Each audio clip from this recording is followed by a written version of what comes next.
如果苦苦堅持沒意思，你最好狠心一次，來替代更多表情暗示。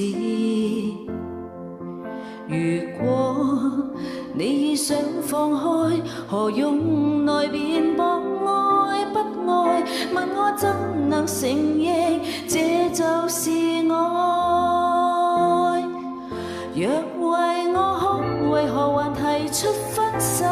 為我好，我勸你無需內疚，講得很偉大，不過已添夠，連痛苦也要我獨承受。別為我好，離場時無需開口，任你轉身，請享受自由。假使你亦虧欠夠，